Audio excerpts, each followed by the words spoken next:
ఎట్టి పరిస్థితుల్లోనూ భార్గవి ఈ డైరీ చదవకూడదు. ఫ్యూచర్లో దీనివల్ల ఎలాంటి ప్రాబ్లం రాకుండా దీన్ని పూర్తిగా నాశనం చేయాలి.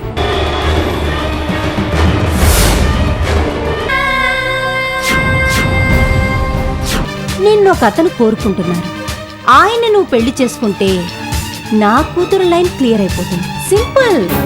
అదే నేను నీ కూతుర్నయ్యుంటే ఇలా రెండో పెళ్లి వాడికిచ్చి అంటగట్టడానికి ప్రయత్నించేదానివా? పిన్ని, తల్లి కూతుర్ని కొట్టడం సహజం. అదే కూతురు తల్లి మీద చేయి చేసుకుంటే ఉన్న పరువు బజార్న పడుతుంది. అసలు నీ అక్క చస్తే కదే. మా అక్క చనిపోలేదా? బతికే ఉందా? సూర్యతో నా కూతురు ప్రియ పెళ్లి దగ్గరుండి నువ్వే జరిపించాలి. నేను చెప్పినట్టు ఈ రెండూ నువ్వు చేస్తే నీ అక్క ఎక్కడుందో స్వయంగా నేనే చూపిస్తాను.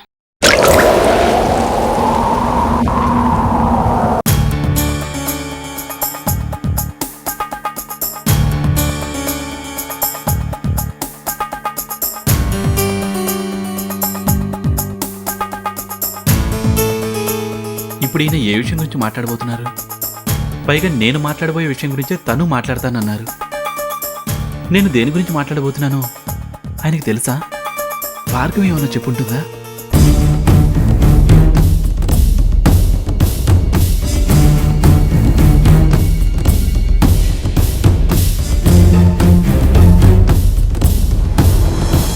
Good morning sir. Good morning. నేను నీకు ఫోన్ చేసినప్పుడు నువ్వే నాకు ఫోన్ చేద్దామనుకున్నావు కదా. దేని గురించి? మా పెళ్లి గురించి. నీ పెళ్లి గురించి నాతో మాట్లాడటం ఎందుకు? నేను మీ భార్గవిని పెళ్లి చేసుకుందాం అనుకుంటున్నాను సార్. భార్గవి మీతో ఈ విషయం చెప్పలేదా? అసలు నేనే మీతో ఎప్పటి నుంచో చెప్దాం అనుకున్నాను. కానీ భార్గవి ఓకే అన్న తర్వాత మాట్లాడితే బాగుంటుందని ఇంతవరకు ఆగాను. ఇప్పుడు భార్గవి కూడా నాతో పెళ్లి కొప్పుకుంది. మీరు తప్పించి భార్గవికి పెద్ద దిక్కంటూ ఎవరూ లేరు. మీరే దగ్గరుండి మా పెళ్లి జరిపించాలి సార్. ఇంట్రెస్టింగ్. నేనన్నా నా బిజినెస్ అన్నా మీ అన్నయ్యకి పడదు. అలాంటిది నువ్వెలా మా అమ్మాయిని పెళ్లి చేసుకోవాలనుకున్నావు? సార్, బిజినెస్లో 1,00,000 ఉండొచ్చు. వాటిని పర్సనల్ విషయాలతో ముడిపెట్టద్దు సార్. అయినా మీకు మా అన్నయ్యకి మధ్య ఏం జరిగిందో నాకు తెలీదు. నా వరకు నేను బిజినెస్లో మిమ్మల్ని కాంపిటీటర్గా ఫీల్ అయ్యానే తప్ప శత్రువుగా ఎప్పుడూ భావించలేదు.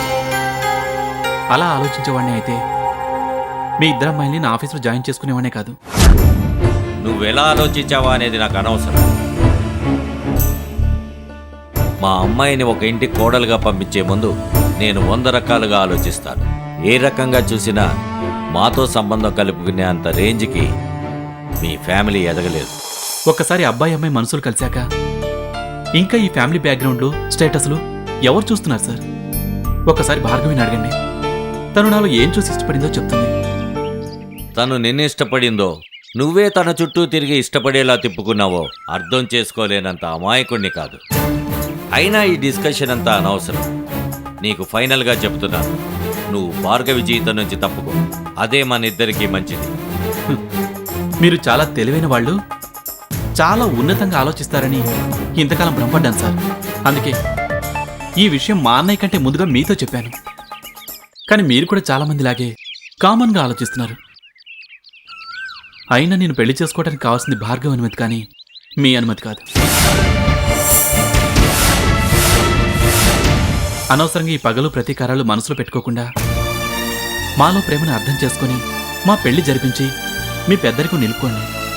లేకపోతే మా పెళ్లి మాత్రం ఆగదు, మీ పెద్దరికమే పోతుంది.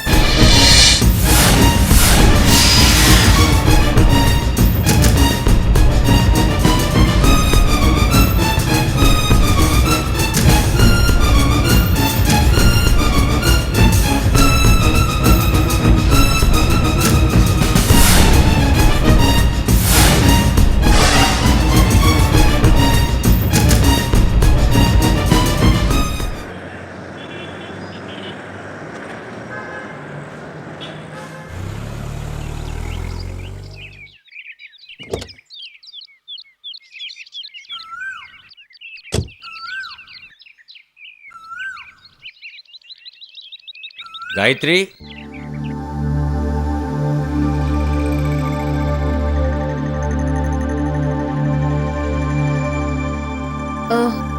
మీరా? ఏంటమ్మా? కనీసం లోపలికి కూడా రమ్మనకుండా ఎందుకొచ్చారా అన్నట్టు మీరా అని పలకరిస్తున్నాం. ఈ బాబాయ్ మీద ఇంకా కోపం పోలేదమ్మా? నా కోపం దేనికి పనికొస్తుంది బాబాయ్? అయినా ఎవరి మీద కోపం చూపిస్తే ఎవరు మాత్రం ఊరుకుంటారు? వెంటనే ప్రతీకారం తీర్చుకోరు.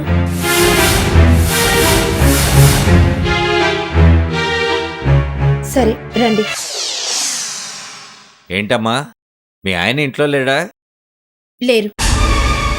ఆయన ఇప్పుడు లేకపోవడమే మంచిదైంది. ఆయన వచ్చేలోగా మీరొచ్చిన పనేంటో చెప్పి తొందరగా వెళ్ళిపోండి.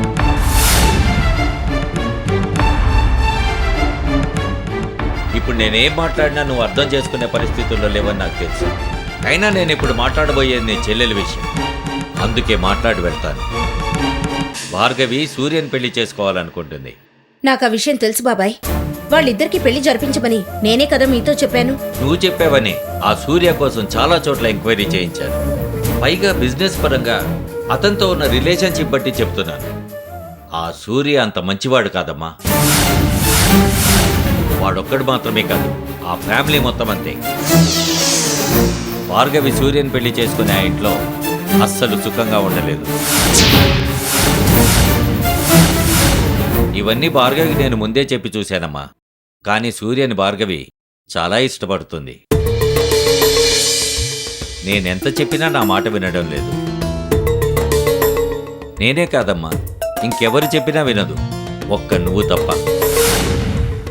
అవునమ్మా, భార్గవి జీవితం బాగుండాలంటే ఇప్పుడు నువ్వు భార్గవి ముందుకు రా.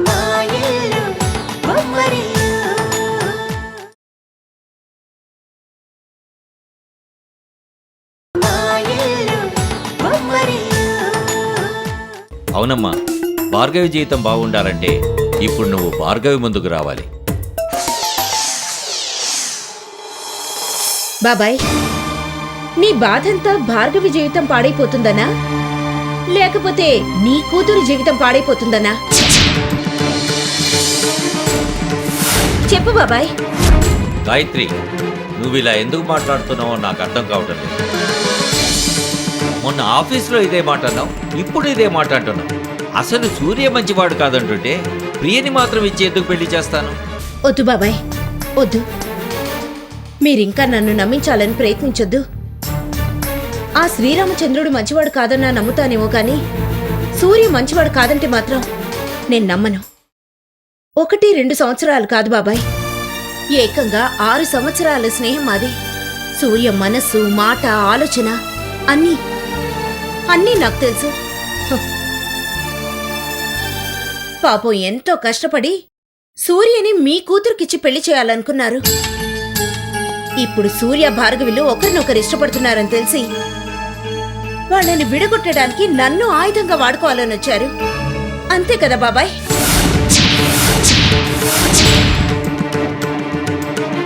గాయత్రి, నువ్వు నన్ను చాలా అపార్థం చేసుకున్నావు. లేదు బాబాయ్, చాలా బాగా అర్థం చేసుకున్నాను. నేను మిమ్మల్ని 4 మాటలు నిలదీశానని మా ఆయన్ని ఏకంగా ఆఫీస్ నుంచి బయటికి పంపించేశారు. ఇక భార్గవి కోసం సూర్య లాంటి మంచి వ్యక్తిని అల్లుడు చేసుకునే అవకాశం మీరు వదులుకుంటారని ఎలా అనుకుంటాను?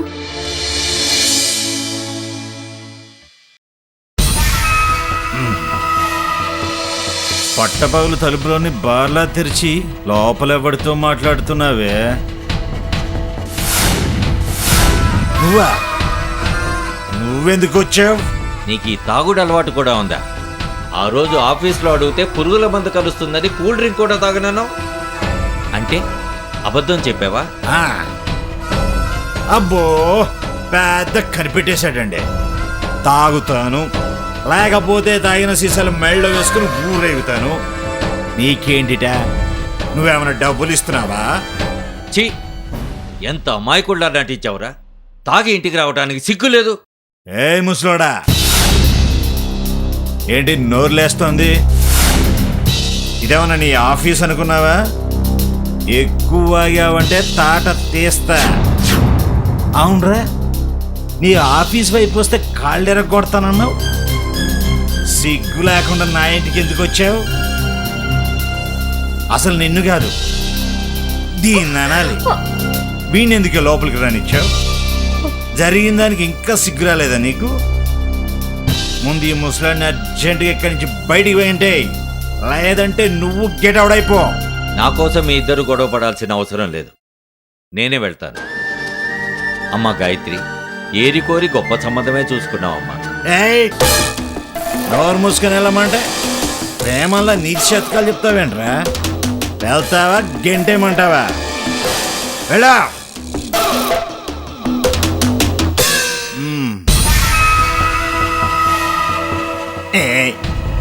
నువ్వేంటి అలా చూస్తున్నావు? బాబాయ్ మీద ప్రేమ పొడుచుకొచ్చేస్తుందా? చంపేస్తా. వాడు ఇంకోసారి ఇంటికి వచ్చాడా నువ్వు ఇంట్లో ఉండవు.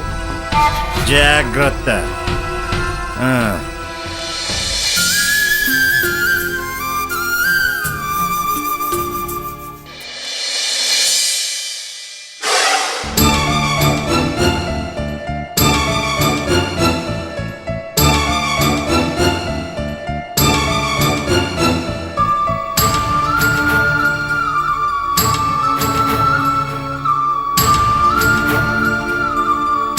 ఏం సార్, ఏదో విషయం చెప్పాలని పిలిచారు? చెప్పకుండా మౌనంగా ఉన్నారు. ఎలా చెప్పాలో అర్థం కావట్లేదు భార్గవి. చెప్తే నువ్వు ఎక్కడ బాధపడతావో అని ఆలోచిస్తున్నాను. అన్ని విషయాలు సంతోషం కలిగించేలా ఉండవు కదా సార్. నేను తెలుసుకోవాల్సిన విషయం అయితే ఏమీ ఆలోచించకుండా చెప్పండి సార్. మనం పెళ్లి చేసుకోవటం మీ బాబాయ్కి ఇష్టం లేదు.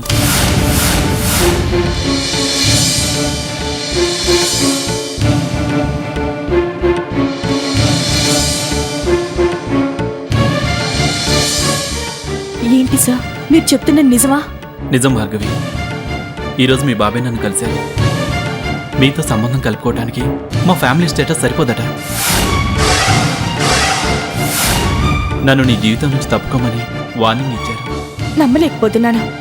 రాత్రి ఇదే విషయం నేను బాబాయ్తో మాట్లాడినప్పుడు తనకి పెళ్లి ఇష్టం లేనట్లుగా నాతో ఏం చెప్పలేదు. నాకేది ఇష్టమైతే అదే చేస్తానని చెప్పారు. మరిప్పుడు మీతో ఎందుకు ఇలా చెప్పారో నాకు అర్థం కావట్లేదు. ఏముంది, చాలా మంది పెద్దవాళ్ళలాగే మీ బాబాయ్ కూడా చాలా తెలివిగా ప్రవర్తించారు. ఇలాంటి ప్రేమ వ్యవహారాల్లో పిల్లల్ని ఒప్పించడం చాలా కష్టం.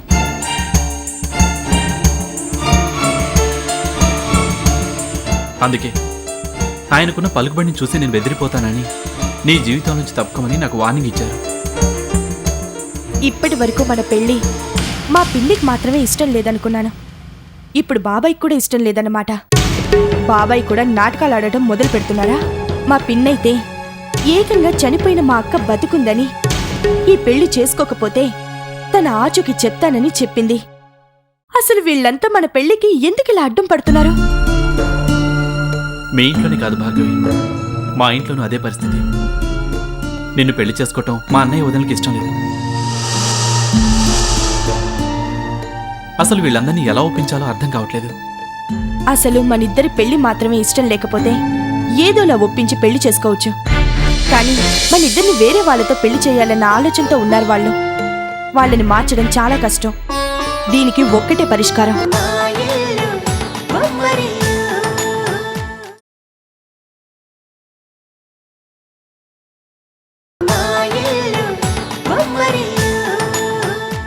వాళ్ళని మార్చడం చాలా కష్టం. దీనికి ఒక్కటే పరిష్కారం. నాతో రండి. ఎక్కడికి? ఏం చేస్తే వీళ్ళందరూ మన మధ్యకి అడ్డు రాకుండా ఉంటారో అది చేయడానికే వెళ్తున్నాము. మనం అర్జెంటుగా గుళ్ళో పెళ్లి చేసుకుందాం. నాతో రండి.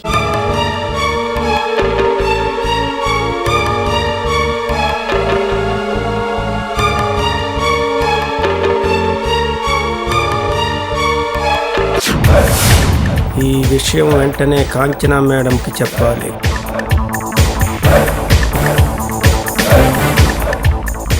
మేడం, మేడం, సార్ కొంపలంటుకు పోతున్నాయి. సూర్య గారు భార్గవిని గుళ్ళో పెళ్లి చేసుకోబోతున్నారు.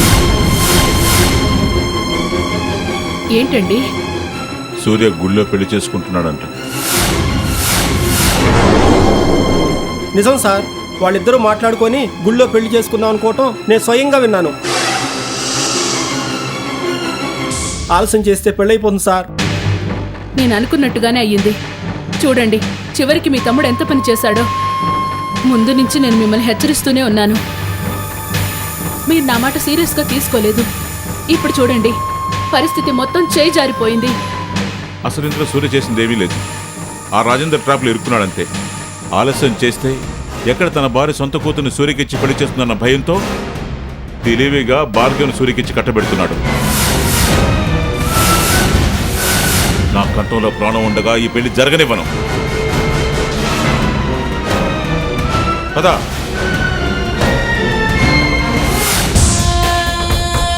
ఈ విషయం ఎవరికి తెలియాలో తెలుసు కదా? తెలుసు మేడం. మమ్మీ మమ్మీ ఏంటా కేకలు? అయిపోయింది మమ్మీ, అంతా అయిపోయింది. ఆ సూర్య భార్గవిలు గుళ్ళో పెళ్లి చేసుకుంటున్నారు.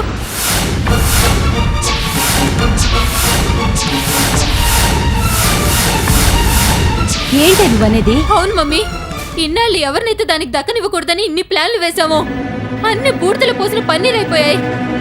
చివరికి సూర్య నాకు దక్కనివ్వకుండా తన వాణ్ణి చేసుకుంటుంది. ఏం జరిగిందే? వచ్చారా? రండి, మీకు గొప్ప శుభవార్త. మీ ముద్దులు కుదురు భార్గవి ఈ రోజు సూర్యాని పెళ్లి చేసుకోబోతోంది. ప్రియా, నిజమా? సరే, వాళ్ళు ఎక్కడ పెళ్లి చేసుకోబోతున్నారో నీకు తెలుసా? తెలుసు డాడీ. శుక్లాం వరదరం విష్ణుం శశివర్ణం చతుర్భుజం ప్రసన్నవదనం ధ్యాయే సర్వవిఘ్నోపశాంతయే. యశివో నామరూపభ్యం యా దేవీ తయో సంస్మన్నతుం సర్వతో జయమంగళం. లాభస్తేషం జయస్తేషం కుతస్తేషం పరాభవః. యశామింది వరశ్యామో హృదయస్థో జనార్దనః. ఆపదమాపద్దారం దాతారం సర్వసంపదా లోకాభిరామం శ్రీరామం భూయో భూయో నమామ్యం. ఓం కల్శస్య ముఖే విష్ణుం కంఠే రుద్ర సమస్కృతః. మూలే తత్ర స్థితో బ్రహ్మ మధ్యే మాతృగణ స్థితః. కుక్షసాగర సర్వే సప్తద్వీప వసుందరః. ఋగుర్వేదో యజుర్వేదో సామవేదో అదర్వణః. అంగై చ సహిత సర్వే కల్శంబు సమస్కృతః. తదేవ లగ్నం సుదినం తదేవ తారాబలం చంద్రబలం తదేవ. లక్ష్మీపతి పింగ్రీ యుగం స్మరామి. ఎత్ర యోగేశ్వర కృష్ణ ఎత్ర పార్థో ధనుర్ధరః. తత్ర శ్రీ విజయో భూతి ధ్రువాణి తిరుమ తిరుమః. స్మృతే సకల కళ్యాణ వాజనం ఎత్ర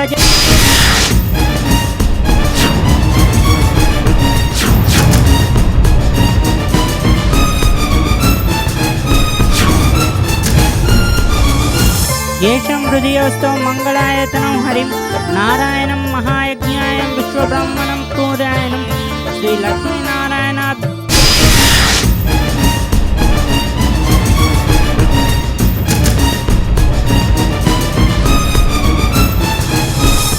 ఉమామహేశ్వరాభ్యం నమః. వాణీ హిరణ్యగర్భాభ్యం నమః. శైచిపురం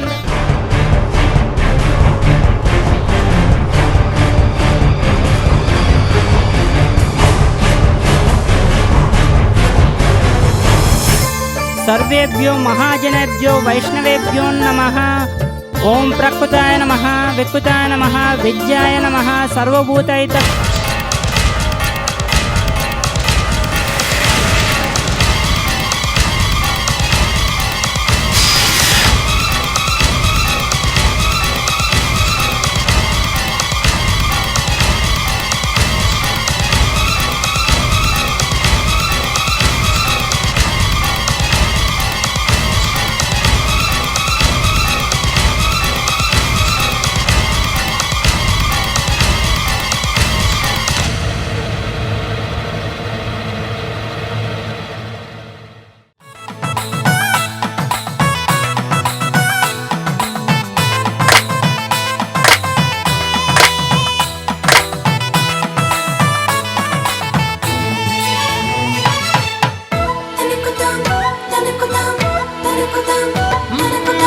ఎక్కడిదో అల్లరి గాలి సరదాగానే వీచే చిన్నారి కిన్నెరసాని పయనాలేమో చూసి